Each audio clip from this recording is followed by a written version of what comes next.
So besides the MOD, what about the armed forces, sir? Would you like to see some changes there that would help themselves and the industry?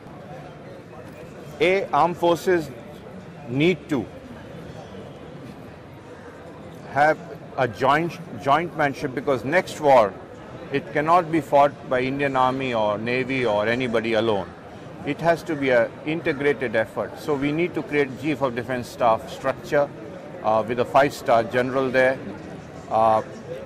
In that case, the Defence Secretary becomes redundant. He is not required.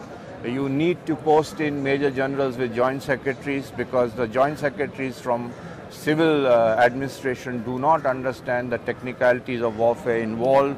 So we need to push in skills into Ministry of Defence from the armed forces.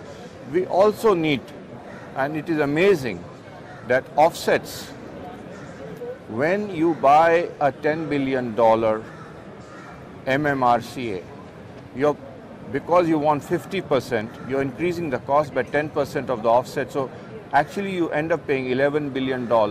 And unfortunately, that goes from the budget of the Indian Air Force, which is not correct, just to support the defense public sector units, to make some few doors and export it to them at a low technological level. Second, in offsets, the Ministry of Defense is not accepting import of technology, because they say we cannot evaluate. So the Army, Navy and Air Force have to create an evaluation cell on lead technologies inside Ministry of Defense, which they continuously evaluate, and the price they are willing to pay for those critical technologies to come to India.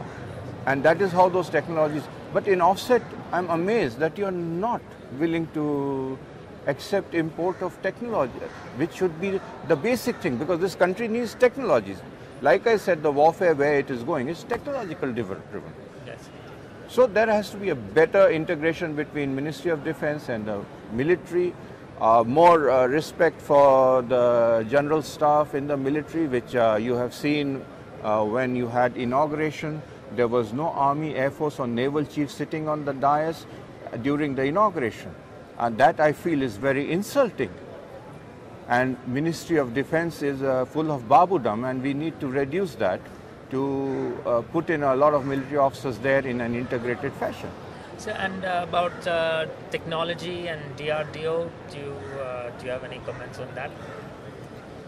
Now, there was a time when DRDO was alone and we were not getting technologies due to the Cold War era, and we had this policy of being a neutral power, or some kind of high moral grounds we were occupying without any deliverables on the ground. The DRDO has failed India and Indian Armed Forces in many respects. Therefore, the government must start supporting joint ventures. It must start supporting private laboratories in private sector in the same fashion as it supports DRDO, so that more research can happen. But a lot of technology can come in joint ventures. You can buy a lot of technologies also, and where you need critical technologies to be developed, the DRDO or the private sector should be entrusted with that, the way it happens in America or France or Germany. Today you have a very good option, because China does not have this option of lot of sensitive dual technologies banned to China. Yes. To India it is not. You have democratic options between Israel, Russia, Germany, Italy, America, Canada, and a whole lot of options. So where you don't have to put all your eggs in one basket, and then move forward. So there can be a lot of permutations and combinations. Okay, and just the last question on the private sector. How can private sector be more involved in? See, in fact, it is the private sector, and mobile telephony is a good example. When only government was handling the telephony, and even the mobile came in first in the government, you can see the kind of expenses that were involved on per minute basis, and you see where the rates have gone. When you bring in competition, the efficiency goes up all round. The deliverables become better. So private sector must have total freedom, and freedom to create joint ventures. But another thing that the private sector can do this, and this nobody has thought of, is that the private sector and the public sector should start buying shares in international defense companies and to reverse leverage the influence within India.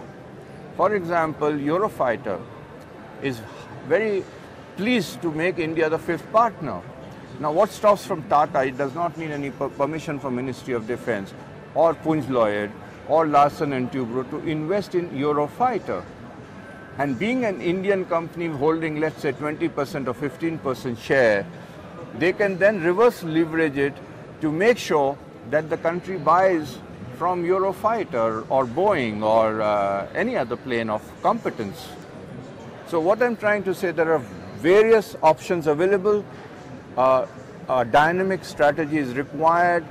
Ministry of Defense, which is tasked to secure this country by equipping the armed forces, has not done so in last 2 decades, is very unfortunate, because the security threats and challenges for India are growing. The minute Afghanistan withdrawal takes place by Western forces, the whole caboodle, the jihad factory, and the Chinese are going to fall into this country, and they're going to use Maoist criminal corridors, inside links, and terrorism is only going to increase from now onwards after Pune blast.